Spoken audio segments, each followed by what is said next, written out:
Man drops brick during remodel, finds key inside. As he got closer, he saw something completely bewildering. His hand clasped around the mysterious key in his pocket. His eyes widened in disbelief. With nothing to lose, he put the key in the lock and slowly turned it. He heard a slight clink and stood back in disbelief at what just happened. But the best was yet to come. Renovator Ted Lewis spent the summer building a wine cellar for a client in Vancouver. He was transforming their basement into a beautiful wine repository when he stumbled upon something bizarre. Ted had been working in construction for years now. But no matter how much experience he had, he never encountered anything like this. Ted loved renovating basements. And there was nothing cooler than renovating a space into a wine cellar. The clients wanted the wine cellar to have an old-fashioned and rustic look. For this reason, Ted decided that he'd reuse old bricks. But this technique was about to give him much more than just the desired look. Ted ordered a delivery of local sandstone and reclaimed brick and began working his magic. It wasn't long before the cellar really started to take shape. In just the space of a couple of months, it was almost finished. Ted loved working with the old bricks, he loved seeing how each brick had its own story, its very own building it was once a part of. But he could never have imagined what was coming. Ted first noticed the strange partial stamp on one of the reclaimed bricks when he was preparing for another day of bricklaying. At first, he didn't think much of it, but then he looked closer and his head cocked sideways. He had never seen anything like this before. Still, he had a job to do, so he put it aside and continued working. But then he found another brick with a similar partial stamp. They seemed to be connected. He grabbed the brick and placed it next to the other one to examine it closer. Ted wondered what it meant. He placed the bricks together in a number of different ways to see if he could make it legible. But then something incredible happened. One of the bricks slipped out of his hand and broke open. His initial fright of losing his grip turned into complete awe when he saw what it revealed. Right there, along the crack, a key had been placed inside. He assumed the mysterious item was some poor brickworker's key that had been long forgotten. But that wasn't the case. Swept up in intrigue, he cut his day short and went home to search for answers.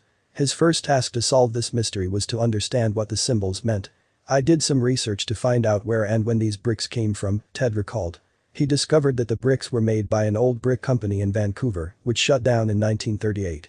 But that's not all. Since the site of the old company was relatively close to him, he decided to drive there and confirm that his new piece of information was correct. When he arrived at the old factory building, it was in ruins. A beat-down fence ran along the factory grounds. He parked outside and walked up to the entrance. With the key in hand, he walked up to the door. It looked completely abandoned. But to his surprise, the door was unlocked and he walked right through. He wasn't sure what he was looking for, perhaps more bricks with strange stamps or an old account book, so he could return the key to someone connected to the factory. But what he actually found was beyond his wildest imaginations. It wasn't long before Ted stumbled into a decapitated red brick wall, the exact same as the bricks he was using for the wine cellar. He strode towards it, hoping that he'd find a brick with the strange stamps on it. But as he got closer he saw something completely bewildering. His hand clasped around the key in his pocket in disbelief. On the wall was a strange lock. It looked completely out of place. Ted took out the key in his pocket and looked at it with suspicion. With nothing to lose, he put the key in the lock and turned it. He heard a slight clink sound and stood in disbelief at what just happened. But the best was yet to come. He pushed the mysterious wall and it gave way. It was a door that led to an empty dark room. A hidden room in the factory halls. He scratched his head, stood back, and wondered what on earth just happened. Quickly, he got out his phone and started recording. Then he posted his bizarre story online. His story was met with a lot of skepticism. Many people didn't believe that this actually happened. Some commented, "This is a very cool story, but it's just too unbelievable. How does something like this even happen?" But others thought differently. "That's insane." One user wrote, while another wrote, "Wait, where's the treasure? What was in the room?"